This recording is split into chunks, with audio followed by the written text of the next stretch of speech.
Video देखने के बाद वीडियो के डिस्क्रिप्शन बॉक्स में वीडियो के घटक से संबंधित प्रश्न पूछे गए हैं।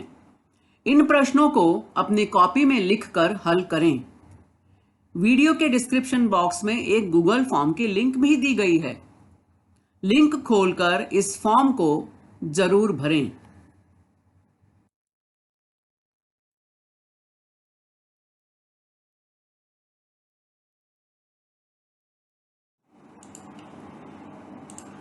अभी जिस लिंक के बारे में मैंने बात की वो लिंक यहाँ दी गई है, तो डिस्क्रिप्शन बॉक्स में यह लिंक आपको मिलेगी। इस लिंक को ओपन करें। लिंक के ऊपर इस तरह से आपको सूचना भी मिलेगी। अपना अभिप्राय नीचे दी गई लिंक में अवश्य व्यक्त करें। तो इस लिंक को जरूर खोलें। इसमें जो भी प्रश्न पूछे गए हैं उनके उत्तर आपको देने हैं। बहुत ही सरल और सामान्य प्रश्न है, इसलिए आप सभी से विनम्र निवेदन है कि इस लिंक को जरूर खोलें और इसे भरें।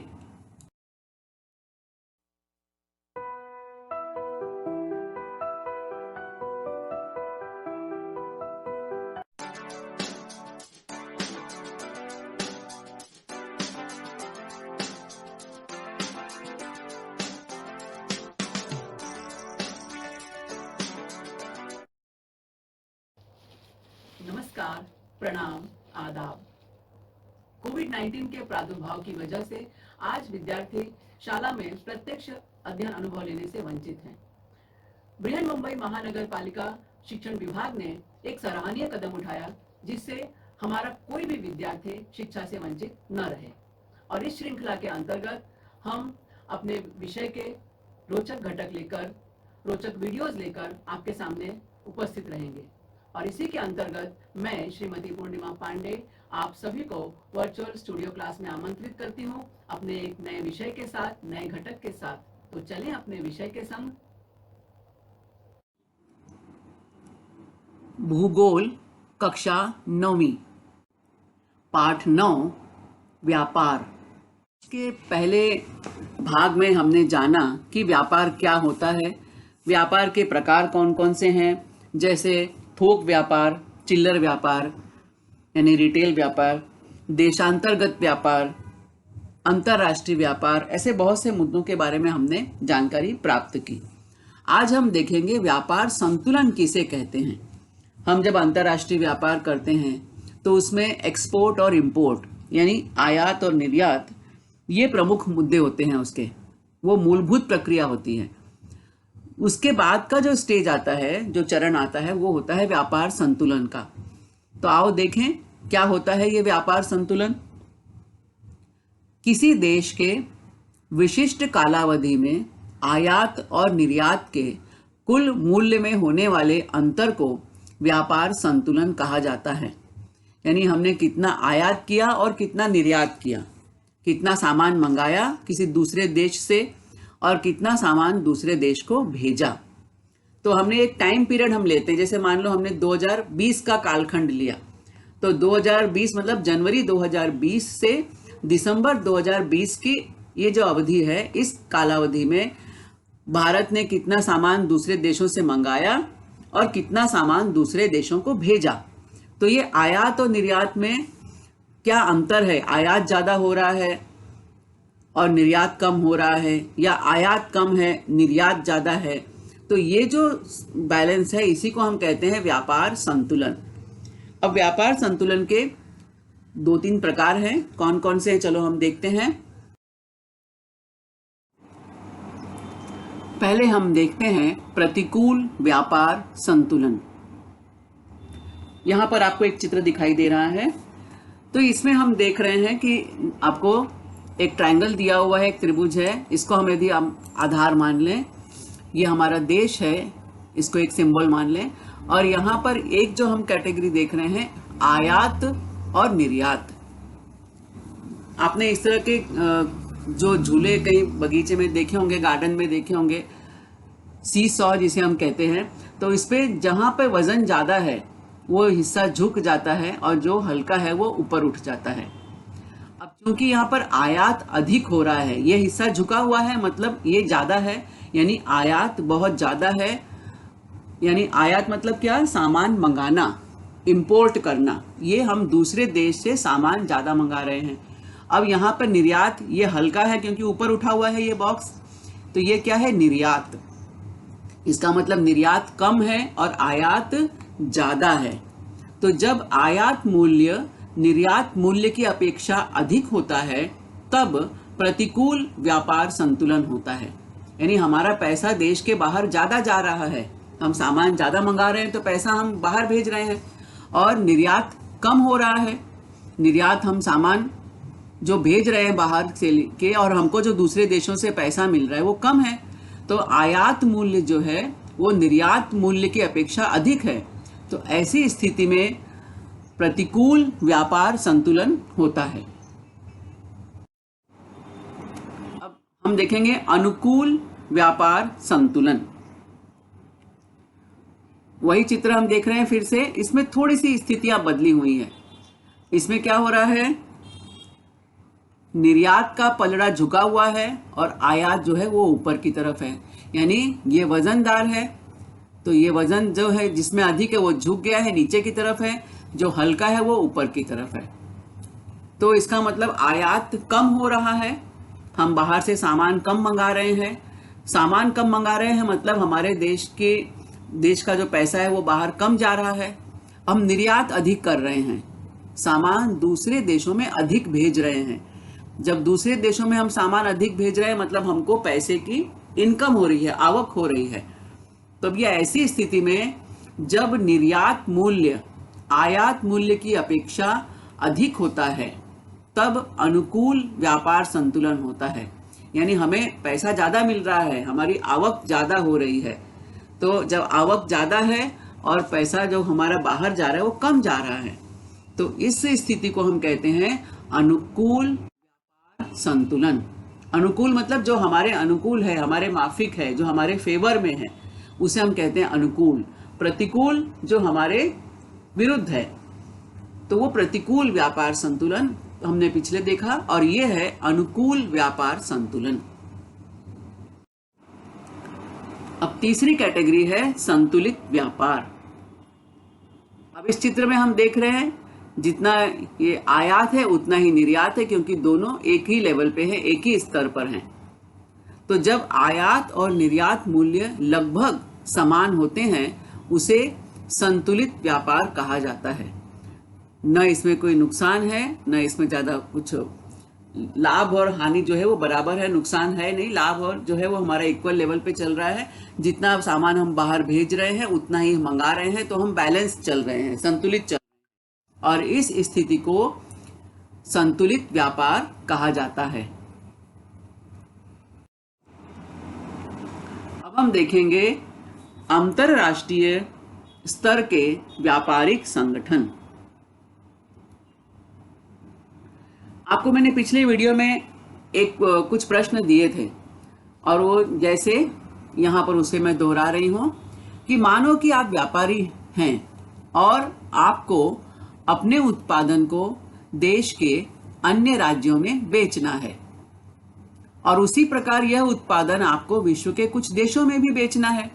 यानी आपको अंतर्गत व्यापार भी करना है, डोमेस्टिक ट्रेड भी करना है, और बाह्य व्यापार या अंतर्राष्ट्रीय व्यापार भी करना है, इंटरनेशनल ट्रेड भी करना है। Domestic trade and international trade, अंतर्गत व्यापार और अंतर्राष्ट्रीय व्यापार। तो अब आपको बताना है कि इनमें से कौन सा व्यापार करना सरल है, डोमेस्टिक या अंतर्गत व्यापार करना सरल है या अंतर्राष्ट्रीय व्यापार करना सरल है। किस व्यापार में सीमाएं आ सकती हैं, उसके कारणों को खोजिए। ये प्रश्न मैंने आपसे पूछा था, चलो यहाँ चर्चा करते हैं उस पर। अंतरराष्ट्रीय व्यापार की प्रक्रिया स्थानीय स्वरूप के व्यापार की अपेक्षा कठिन होती है, अधिक कठिन होती है। जब हम देश के अंतर्गत व्यापार करते हैं, डोमेस्टिक ट्रेड करते हैं या स्थानीय व्यापार करते हैं, तो हमें आवागमन की कोई समस्या नहीं होती है या कोई ज़्यादा अड़चन नहीं आती है। हम ट्रेन से, बस से, ऑटो से या फ्लाइट से एक जगह से दूसरी जगह जा सकते हैं। हमें एक राज्य से दूसरे राज्य में जाने के लिए किसी तरह के वीज़ा, पासपोर्ट की ज़रूरत नहीं होती। पूरे देश में, हमारे भारत देश में पूरे एक ही कानून है, तो सभी राज्यों में वही कानून लागू है। मान लो महाराष्ट्र में रहने वाला कोई व्यक्ति है, उसे जम्मू कश्मीर में रहने वाले व्यक्ति के साथ सेब का व्यापार करना है, एप्पल का, तो पूरे देश में चूंकि एक ही नियम कानून है तो हमें ज्यादा कुछ उसमें अड़चन नहीं आएगी। तो हम जब डोमेस्टिक ट्रेड करते हैं तो उसमें हमें किसी तरह की समस्या नहीं आती। लेकिन हम जब अंतर्राष्ट्रीय व्यापार करते हैं, अंतर्राष्ट्रीय व्यापार दो देशों के बीच होता है। जैसे भारत एक देश है और दूसरा देश कोई और भी हो सकता है, चाहे वो अमेरिका हो, रूस हो, चीन हो, जापान हो, ग्रेट ब्रिटेन हो, या हम ऑस्ट्रेलिया हो, या जर्मनी हो, इटली हो, फ्रांस हो, कोई भी देश हो सकता है, ब्राजील हो, चिली हो, हम किसी भी देश से व्यापार कर सकते हैं। तो मतलब उसमें भारत के अलावा दूसरे देशों का समावेश है। तो अब जब हम दूसरे देशों से व्यापार करते हैं तो वहां पर व्यापार दो देशों के बीच होता है, दो व्यक्तियों के बीच नहीं होता। यदि हम भारत के अंतर्गत हम व्यापार करें तो हम आसाम में रहने वाला व्यक्ति तमिलनाडु में आकर अपना सामान बेच सकता है, पंजाब में रहने वाला व्यक्ति महाराष्ट्र में आकर अपना सामान बेच सकता है, महाराष्ट्र में रहने वाला व्यक्ति गुजरात जा सकता है, उत्तर प्रदेश जा सकता है, बिहार जा सकता है। यानी हम देश में कहीं भी आवागमन कर सकते हैं बिना किसी बंधन के, हमें उसके लिए किसी अनुमति की जरूरत नहीं होती। लेकिन हम जब दूसरे देशों से व्यापार करते हैं तो उस देश की अर्थव्यवस्था यह हमारे अंतर्राष्ट्रीय व्यापार को प्रभावित करती है। वहाँ उस देश की सरकारी नीतियां, अब हमारे देश की कुछ नीति हो सकती है सरकार की, उस देश की सरकार की कुछ नीतियां हो सकती हैं। यदि उन नीतियों में मैच नहीं है तब कहीं ना कहीं व्यापार में रुकावट आती है। बाजार केंद्र कैसे हैं, कानून, हर देश का अपना कानून होता है, तो उस कानून के अंतर्गत हमें कैसा व्यापार करना है, ये सारी चीजें निर्भर करती हैं। न्याय व्यवस्था, मुद्रा, सबसे बड़ी बात आ जाती है मुद्रा की। अब हमारे देश की मुद्रा क्या है, रुपए। अमेरिका की मुद्रा क्या है, डॉलर। ग्रेट ब्रिटेन की मुद्रा क्या है, पाउंड। जापान की मुद्रा क्या है, येन, है ना। इसी तरह अलग अलग देशों की मुद्रा अलग अलग होती है। यूरोप में अन्य देश जो है, फ्रांस, जर्मनी, इटली, पूरा यूरोप जो है, ग्रेट ब्रिटेन को छोड़कर सभी यूरोप के देशों की मुद्रा एक है, यूरो। तो इससे हर मुद्रा का जो मान है वो अलग अलग होता है और अंतर्राष्ट्रीय बाजार में मुद्रा की कीमत डॉलर के मुकाबले निर्धारित की जाती है। तो जैसे यदि हम आज का डॉलर रेट देखें तो आज का डॉलर रेट इंडियन रुपीस के रेफरेंस में 74.78 रुपीस है। यानी अमेरिका का एक डॉलर हमारे देश के 74 रुपए 78 पैसों के बराबर है। तो हमें जब यदि व्यापार करना है तो हम कैसे उसमें व्यापार करेंगे। अब हमको यदि हमारे कोई चीज, हमारे किसी वस्तु की कीमत 100 रुपए है या 500 रुपए है तो उसको हमें डॉलर के मुताबिक उसको प्राइस उसको मानना पड़ेगा, क्योंकि एक डॉलर उनका मतलब कितना है, उनका एक डॉलर मतलब हमारे इंडिया का 74 रुपीज हो गया। तो ऐसे हमारा जब एक डॉलर में इतना हो गया तो हमारे 500 रुपए का कोई सामान है तो उनका कितना डॉलर होगा, इस तरह से कैलकुलेशन करना पड़ेगा।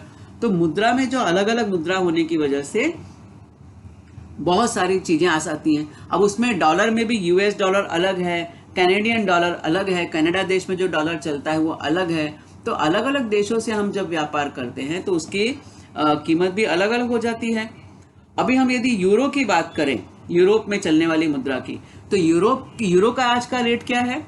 यूरो का एक यूरो बराबर 88.98 इंडियन रुपी, यानी 88.98 रुपए। यानी यूरोप देश का एक यूरो और हमारे देश का 88 रुपया लगभग। तो कितना फर्क है मुद्रा में दोनों में।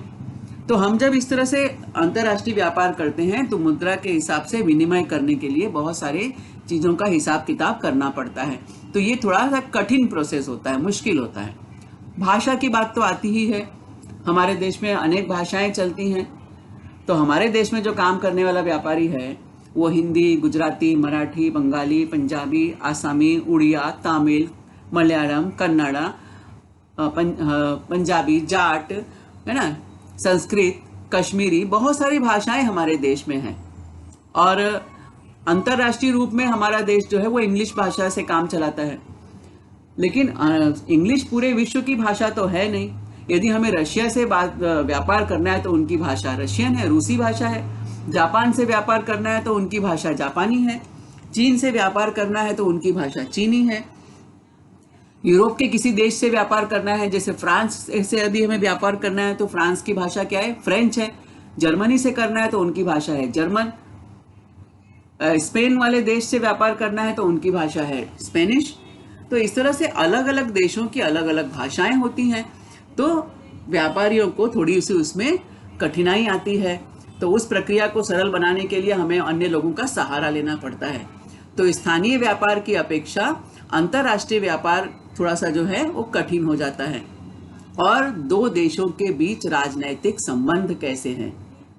यदि हम जैसे बात करें तो भारत के यदि पड़ोसी देश की हम बात करें तो हमारे अपने पड़ोसी देशों से किस तरह के राजनीतिक संबंध हैं, चाहे वो पाकिस्तान हो, चाहे वो चीन हो, चाहे वो श्रीलंका हो या अफगानिस्तान हो या अन्य देश हैं जैसे रूस है, अमेरिका है, ब्रिटेन है, जर्मनी है। हर एक देश से हमारा राजनीतिक संबंध कैसा है? यदि राजनीतिक संबंध सकारात्मक होते हैं, अच्छे होते हैं, मजबूत होते हैं, तो व्यापारिक प्रक्रिया भी सहज और सरल हो जाती है। जब राजनीतिक संबंधों में थोड़ी सी दूरियां होती हैं, थोड़ी सी कटुता होती है, तो उसमें व्यापारिक जो प्रक्रिया होती है थोड़ी सी मुश्किल हो जाती है। तो इस तरह से ये सारे मुद्दे जो हैं अंतर्राष्ट्रीय व्यापार पर प्रभाव डालते हैं, और इसलिए हम कह सकते हैं कि अंतर्राष्ट्रीय व्यापार की प्रक्रिया स्थानीय स्वरूप के व्यापार की अपेक्षा अधिक कठिन होती है। आर्थिक स्थिति अलग अलग होने के बाद भी व्यापार की प्रक्रिया सरल तथा न्यायपूर्ण हो, यानी इतनी सारी स्थितियां हमने देखी, ये सब कुछ विभिन्नताएं हैं, लेकिन इसके बाद भी व्यापार तो रुकता नहीं है। तो व्यापार की जो प्रक्रिया आसान हो, न्यायपूर्ण हो, उसमें कोई अन्याय न हो, कोई गलत न हो, इसके लिए कुछ अंतरराष्ट्रीय संगठनों की निर्मित हुई है, आर्थिक संगठनों की। यह व्यापारिक संगठन अंतरराष्ट्रीय व्यापार वृद्धि और सुलभता के लिए काम करते हैं। ये व्यापारिक संगठन क्या काम करते हैं? जो इंटरनेशनल ट्रेड है, अंतरराष्ट्रीय व्यापार है, वो बढ़े, अच्छी तरह से बढ़े, सहजता से बढ़े, सरलता से बढ़े, उसमें किसी तरह की गलती न हो, इसके लिए वो लोग प्रयास करते रहते हैं। कौन लोग? अंतरराष्ट्रीय व्यापारिक संगठन, अंतरराष्ट्रीय आर्थिक संगठन, ये सब इसके लिए प्रयास करते हैं। तो यहाँ पे कुछ कॉलम बने हुए हैं, इसमें हम देख रहे हैं। पहला कॉलम है अंतरराष्ट्रीय संगठन के नाम, दूसरा कॉलम है सदस्य देशों की संख्या तथा बोध चिन्ह, यानी हर जो संगठन का एक लोगो चिन्ह होता है।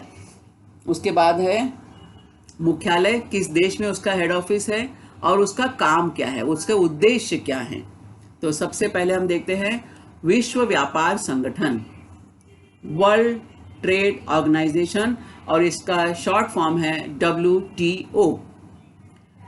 अब इस संगठन में 164 देश शामिल हैं, पूरी दुनिया के 164 देश इसमें शामिल हैं, और ये है उनका लोगो, आप देख रहे हो इस तरह से, वर्ल्ड ट्रेड ऑर्गेनाइजेशन WTO। इसका हेड ऑफिस कहाँ पर है? स्विट्जरलैंड में है, जिनेवा। और इस संगठन का उद्देश्य क्या है, इसके काम क्या है? अंतरराष्ट्रीय व्यापार की चर्चा के लिए मंच उपलब्ध कराना, व्यापार से संबंधित मतभेद निपटाना, यदि दो देशों में कुछ मतभेद है तो उसमें उसको दूर करना, राष्ट्र की व्यापार नीति की देखरेख करना, और इसके अलावा सबसे महत्वपूर्ण है विकासशील देशों के लिए तकनीकी सहायता एवं प्रशिक्षण उपलब्ध कराना। अब कुछ देश तो हैं ऑलरेडी विकसित देश हैं, उनका बहुत ज़्यादा विकास हुआ है, कुछ देश विकास की प्रक्रिया में हैं। तो विकास की प्रक्रिया के लिए क्या क्या आवश्यक है? टेक्नोलॉजी की आवश्यकता होती है, नई नई चीज़ों की जानकारी मिलनी चाहिए। तो यह जो अंतर्राष्ट्रीय मंच है, विश्व व्यापार संगठन, वर्ल्ड ट्रेड ऑर्गेनाइजेशन, वह ऐसे विकासशील देशों के लिए तकनीकी सहायता उपलब्ध कराता है, प्रशिक्षण ट्रेनिंग प्रोग्राम प्रशिक्षण रखते हैं, ताकि सभी लोगों को नई बातों की जानकारी मिल सके।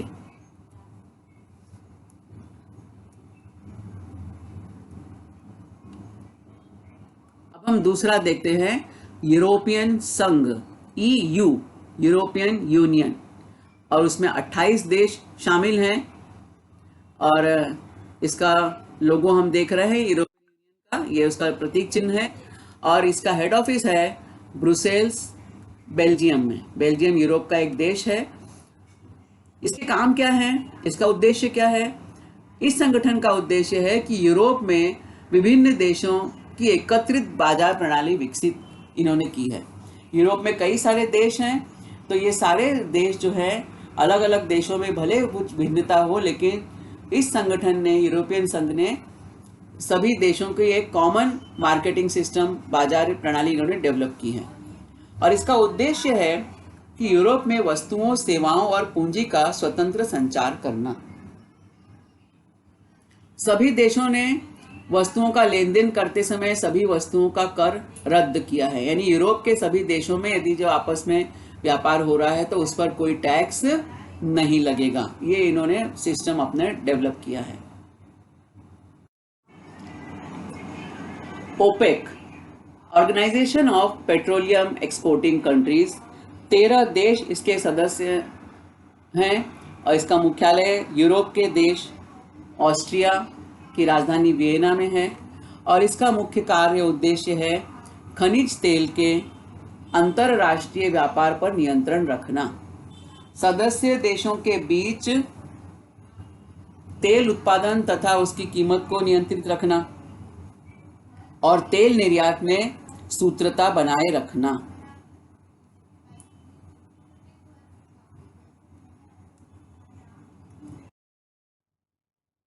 अगला जो महत्वपूर्ण देश संगठन हम देख रहे हैं वो है सार्क। सार्क जो है ये है south Asian association for regional cooperation. 8 देश इसके सदस्य हैं और इसका मुख्यालय जो है हमारे पड़ोसी देश नेपाल की राजधानी काठमांडू में है। अब इसके 8 सदस्य जो हैं कौन कौन से हैं? ये है भारत, पाकिस्तान, बांग्लादेश, श्रीलंका, नेपाल, भूटान, मालदीव्स और अफगानिस्तान। ये 8 इसके सदस्य देश हैं। तो ये जो संगठन है ये दक्षिण एशिया के देशों की समान समस्याएं समझते हुए उनके समाधान के लिए उपाय निकालना, ये इनका काम है। समान समस्याएं मतलब हमारा एक तो हमारी जो जलवायु है वो लगभग एक ही तरह की है। हम एक ही गोलार्ध में स्थित हैं। उसके अलावा हमारे देशों के बीच, सदस्य देशों के बीच सामाजिक कल्याण की भावना विकसित हो, इन देशों के सभी लोगों का जीवन स्तर ऊंचा उठे और इसके लिए परस्पर सहयोग की भावना बढ़े और दक्षिण एशिया की अशांति को दूर करना, यह इनका बहुत ही महत्वपूर्ण उद्देश्य है। क्योंकि हम देखते हैं कि हमारे ये सार्क देशों में आपस में हम देखें तो चाहे वो भारत पाकिस्तान हो या भारत, हम चीन की बात करें तो भारत के चीन से भी संबंध डिस्टर्ब होते रहते हैं। हालांकि चीन जो है वो सार्क कंट्रीज में नहीं आता है, लेकिन जब भारत में शांति होगी तो उसका प्रभाव अन्य पड़ोसी देशों पर पड़ता है। और सार्क के अधिकांश जो देश हैं जैसे पाकिस्तान है, बांग्लादेश है, श्रीलंका, नेपाल, भूटान, मालदीव, अफगानिस्तान, ये सब भारत के पड़ोसी देश हैं। तो भारत में जब ये शांति होगी तो पड़ोसी देशों पर भी इसका असर पड़ता है। तो इसलिए दक्षिण एशिया की अशांति को दूर करने के लिए सार्क जो है महत्वपूर्ण भूमिका निभाता है। अगला संगठन है आसियान। आसियान जो है association of south east Asian Nations, 10 देशों का समूह है ये और इसका मुख्यालय है इंडोनेशिया की जकार्ता स्थान पर। जकार्ता जो है इंडोनेशिया की राजधानी है और इसका उद्देश्य है दक्षिण पूर्व एशियाई देशों में आर्थिक विकास, उसी प्रकार सामाजिक और सांस्कृतिक सौहार्द बढ़ाना, शांति को प्रोत्साहित करना और सदस्य देशों को व्यापार वृद्धि के लिए सहूलियत देना।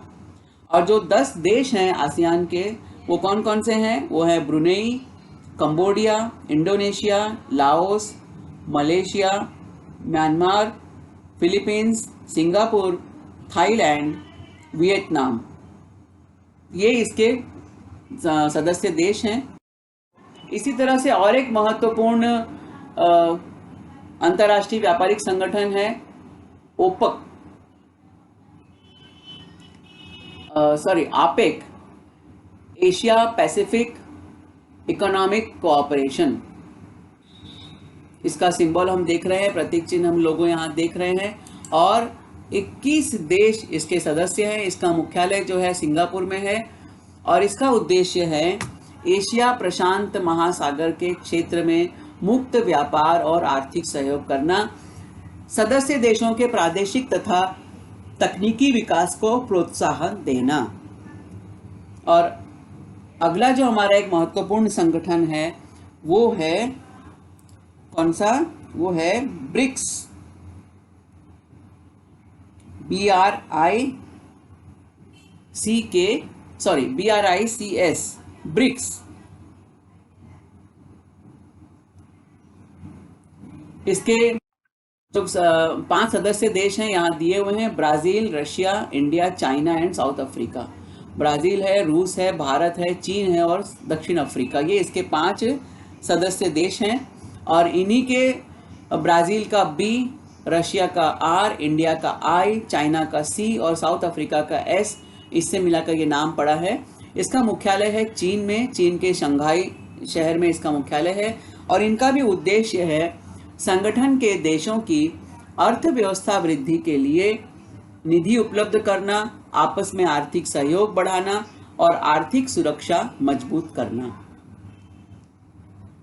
तो इस तरह से हम जो देख रहे हैं कि जितने भी अंतर्राष्ट्रीय व्यापारिक संगठन हैं, इनका मुख्य उद्देश्य क्या है कि आपस में आर्थिक सहयोग बढ़े, शांति को प्रोत्साहन मिले, सभी देशों में शांति रहे और सभी को आर्थिक सुरक्षा। अब इसके बाद व्यापार का एक महत्वपूर्ण मुद्दा होता है विपणन, यानी मार्केटिंग का। हम मार्केटिंग में क्या क्या चीजें आती हैं? प्रोडक्ट्स एंड सर्विसेज, प्राइसिंग, कीमत क्या है उसकी, उस चीज का हम प्रमोशन कैसे कर रहे हैं, अपने उत्पादन जो है उसको कैसे हम लोगों तक पहुंचा रहे हैं, उसका वितरण कैसे हो रहा है, डिस्ट्रीब्यूशन, और उसमें और क्या क्या हम विकास कर सकते हैं, क्या क्या डेवलपमेंट कर सकते हैं, उसके लिए हम क्या क्या रिसर्च कर रहे हैं। ये चीजें जो होती हैं मार्केटिंग का या विपणन का मुख्य हिस्सा होती हैं। किसी वस्तु का उचित ढंग से होने वाला प्रस्तुतिकरण महत्वपूर्ण होता है। हम जब कोई भी सामान खरीदते हैं दुकान पर जाके, तो हम सबसे पहले क्या देखते हैं, वो कैसे साफ सुथरा है कि नहीं, वो उसकी पैकिंग अच्छी है कि नहीं, रंग सुंदर है कि नहीं, है ना। तो हमारे सामने जो जिस ढंग से वो वस्तु रखी जाती है उसका प्रस्तुतिकरण बहुत ही महत्वपूर्ण होता है।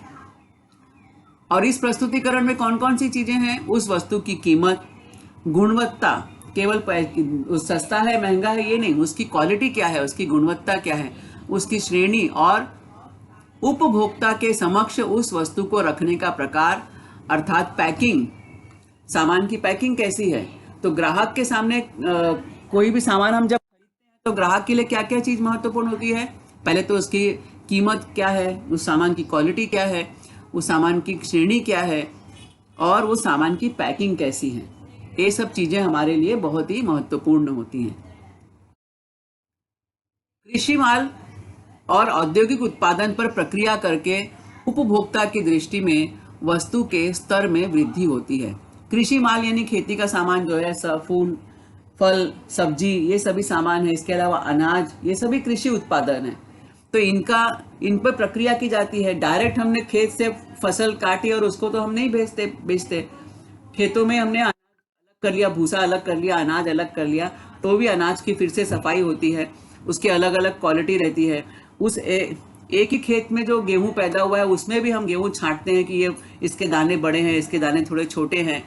तो इस तरह की जो श्रेणी करते हैं उसको अलग अलग कैटेगरी में करते हैं, फिर उसकी पैकिंग और फिर वो सामान बाजार में आता है। तो ये सारी जो चीजें हैं ये उपभोक्ता के लिए बहुत ही महत्वपूर्ण होती हैं। उसी तरह से कोई औद्योगिक उत्पादन, किसी फैक्ट्री में बनने वाला कोई सामान है, डायरेक्ट सामान बना और मार्केट में आ गया तो कोई खरीदते हैं क्या? नहीं। जब हम खरीदते समय पहले हमको मालूम होना चाहिए ना कि इसकी कीमत क्या है, कितने का है सामान, इसकी सामान की उपयोगिता क्या है, इसकी क्वालिटी क्या है। इन सब चीज़ों पर ध्यान रखकर जब काम किया जाता है तो वह मार्केटिंग का एक महत्वपूर्ण हिस्सा होता है। तो इन शॉर्ट यदि हम कहें तो बिक्री वृद्धि की कला को विपणन कहते हैं और उचित विपणन से व्यापार में वृद्धि होती है। हम अच्छे से और अच्छे की ओर चलते हैं। जैसे अब हमारी किताब में उदाहरण दिया हुआ है, एक किसान है धोंडीबा, उसके खेती का सामान बहुत अच्छा है लेकिन उसको मार्केट में कीमत नहीं मिलती, उस सामान की भरपूर कीमत नहीं मिलती। क्यों नहीं मिलती? अब इस पर उसके बेटे ने काम किया। बेटा कॉलेज में पढ़ता था, उसने पढ़ाई की, टेक्नोलॉजी से अवगत हुआ, तो उसने क्या किया सबसे पहले जो अपना कृषि का उत्पादन था, जो प्रोडक्ट था, उसको साफ किया। साफ करके उसकी पैकिंग अच्छी की। पैकिंग करने के बाद उसके ऊपर उसकी कीमत, उसकी गुणवत्ता सब लिखा और फिर उसने देश के सुपरमार्केट में जाकर मॉल से संपर्क किया। तो अब सुपरमार्केट वाले या मॉल वाले या दुकान वाले उसके सामान को देखकर खुश हुए कि अरे वाह, इसकी तो क्वालिटी बहुत अच्छी है, इसकी पैकिंग बहुत अच्छी है, लोगों को खरीदने में आसानी होगी। तो इस तरह से उसके सामान फटाफट बिकने लगा। तो अब धोंडीबा का सामान जो पहले कम कीमत में बिक रहा था, बिक पहले भी रहा था लेकिन कीमत कम थी, लेकिन अब मार्केटिंग के बाद, इस तरह से प्रस्तुतिकरण के बाद, अच्छी तरह से पैकिंग के बाद, उसकी क्वालिटी मेंटेन करने के बाद उसके सामान की कीमत बढ़ गई। तो इनफैक्ट हम कह सकते हैं मार्केटिंग या विपणन क्या है कि बिक्री में हमारी जो है उसमें वृद्धि हो, बिक्री ज़्यादा हो, हमें ज़्यादा पैसे मिले। तो ये जो कला है इसे ही हम कहते हैं विपणन। अब विपणन के द्वारा हम क्या क्या कर सकते हैं, मार्केटिंग के द्वारा हमारा कौन सा उद्देश्य साध्य होता है? तो विपणन के द्वारा अनुशासनबद्ध पद्धति से व्यापार में वृद्धि होती है, सिस्टमैटिक वृद्धि होती है। हम अच्छी पैकिंग करते हैं, हम अच्छी गुणवत्ता मेंटेन करते हैं, सामान की श्रेणी अच्छी रहती है, तो उसके बाद व्यापार में अपने आप बढ़ोतरी होती है कि लोगों को अच्छा सामान चाहिए, अच्छी क्वालिटी चाहिए। तो लोग सोचते हैं कि चलो 2 पैसा ज़्यादा भी दो लेकिन सामान तो अच्छा मिले। अभी हम मार्केट से हम गए, चावल खरीद के लाए। अब चावल में यदि बहुत ज़्यादा कंकड़ है, ज़्यादा पत्थर है, तो उसको चावल बीनना पड़ेगा, ज़्यादा मेहनत लगेगी, भले वो चावल सस्ता है। और यदि हमने वही 2 रुपये किलो, मान लो कोई चावल 50 रुपये किलो है, उसमें कंकड़ ज़्यादा है। एक चावल है जो 52 रुपये किलो है, उसमें कंकड़ नहीं है, चावल चुना हुआ है, साफ चावल है, तो हम क्या सोचेंगे, जाने तो 2 रुपये महंगा है तो क्या हुआ, लेकिन मगजमारी तो नहीं है, झंझट तो नहीं है। बाद में चावल सीधे हमने निकाला, धोया, पानी डाला और चाना पकने के लिए रख दिया। तो इस तरह से हम विपणन के द्वारा एक सिस्टमैटिक पद्धति से व्यापार में बढ़ोतरी कर सकते हैं। दूसरी बात है, एक ही समय पर उत्पादन को बड़े पैमाने पर वितरित किया जाता है। स्केल पर बड़ी मात्रा में हम सामान को जो है डिस्ट्रीब्यूट कर सकते हैं और उत्पादन को अधिक से अधिक उपभोक्ताओं तक पहुंचाया जाता है। उपभोक्ता मतलब ग्राहक, कस्टमर। और सबसे बड़ी बात कि उत्पादन का विक्रय मूल्य भी बढ़ता है। जैसे मैंने आपको उदाहरण दिया अभी चावल का, तो उत्पादन का विक्रय मूल्य बढ़ गया, तो क्वालिटी मेंटेन की, गुणवत्ता मेंटेन की, उसका श्रेणी मेंटेन की, तो उत्पादन का विक्रय मूल्य बढ़ जाता है। विज्ञापन विपणन का महत्वपूर्ण भाग है। अब उसके बाद और एक महत्वपूर्ण हिस्सा जुड़ता है विज्ञापन का, एडवर्टाइजमेंट का। विज्ञापन के द्वारा उपभोक्ता में आवश्यकता की भावना का निर्माण किया जाता है। कभी कभी हमें किसी सामान की ज़रूरत हो या ना हो, हम लोग टीवी में ऐड देखते हैं, विज्ञापन देखते हैं, पोस्टर, बड़े बड़े पोस्टर देखते हैं दुकानों पे लगे हुए, तो हमें उसके प्रति आकर्षण होता है और लगता है कि अरे इसे तो हमें खरीद लेना चाहिए। तो इस तरह से उपभोक्ता में या कस्टमर में आवश्यकता की भावना का निर्माण किया जाता है। अगला है अधिक से अधिक उपभोक्ताओं तक पहुंचना। विज्ञापन के द्वारा क्या होता है कि हम अधिक से अधिक ग्राहक तक उनका सामान पहुंचता है, यानी सामान मतलब सामान के बारे में जानकारी पहुंचती है। उत्पादन की ओर उपभोक्ता को आकर्षित करना।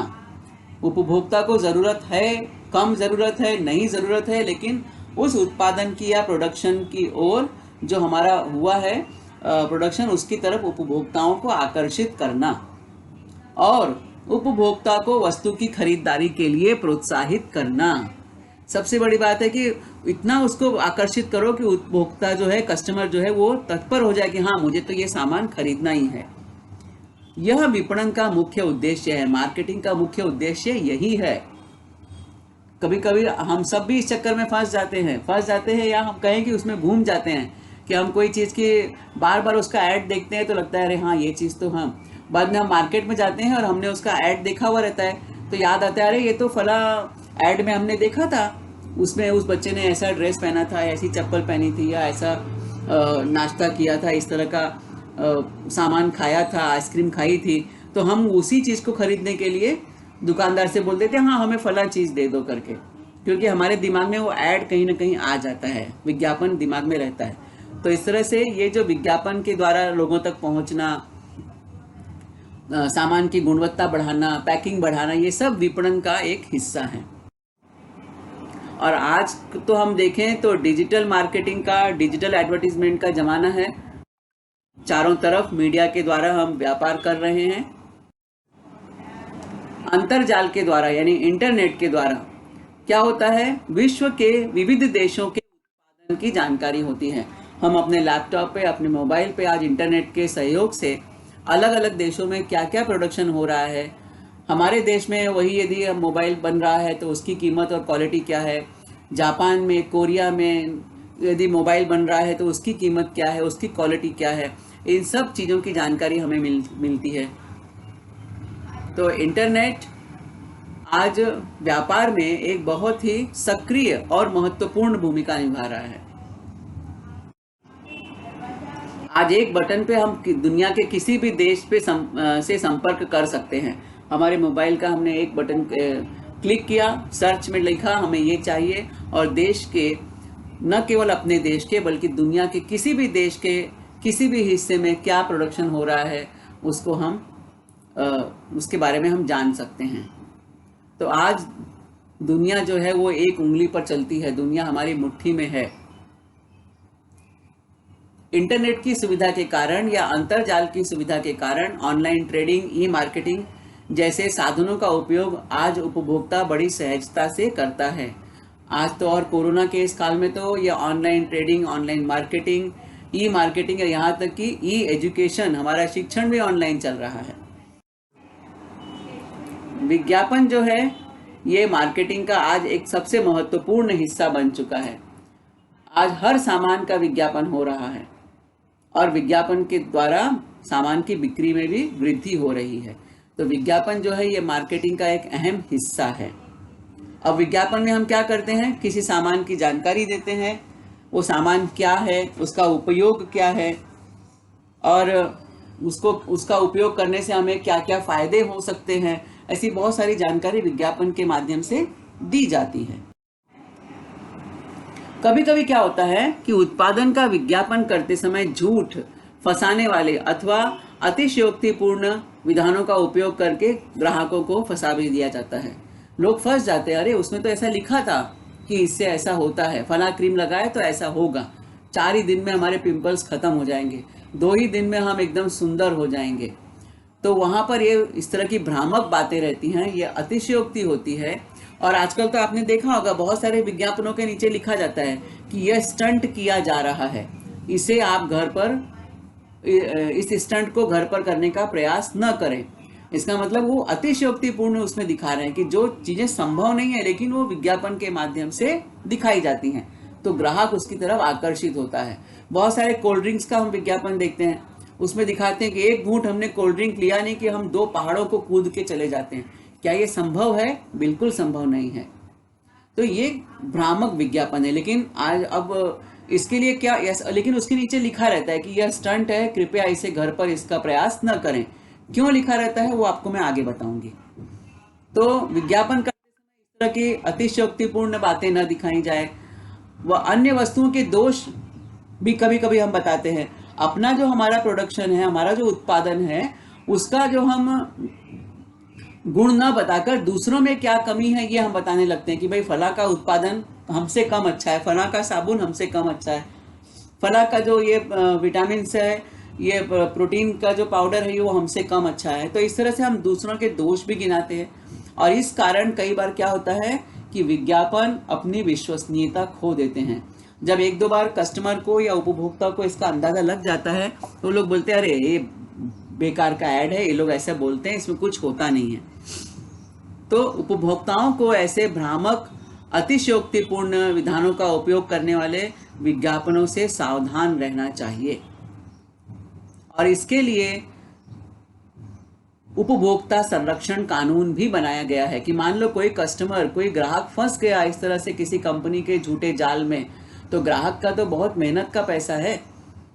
हमने कोई सामान हमने खरीदा तो ये सोच के खरीदा कि भाई हमने विज्ञापन में देखा था कि उसमें लिखा था हमने ये सामान लिया तो इसका हमें ये फायदा होगा, लेकिन जब वो सामान हम खरीदते हैं तो हमें उससे कोई चीज़ नहीं मिलती। तो ग्राहक को लगता है कि भाई मैंने तो इतने पैसे खर्च कर दिए इस पे और इसमें तो ऐसी कोई चीज़ है ही नहीं। तो ऐसे में जब ग्राहक फंस जाता है तो उसके संरक्षण के लिए कि ताकि ग्राहक को नुकसान न झेलना पड़े, उपभोक्ता संरक्षण कानून बनाया गया है। जागो ग्राहक जागो, जानिए अपने। तो 24 दिसंबर को राष्ट्रीय उपभोक्ता अधिकार दिवस मनाया जाता है और 15 मार्च को विश्व उपभोक्ता दिवस मनाया जाता है। यह वीडियो देखा, सुना और समझा।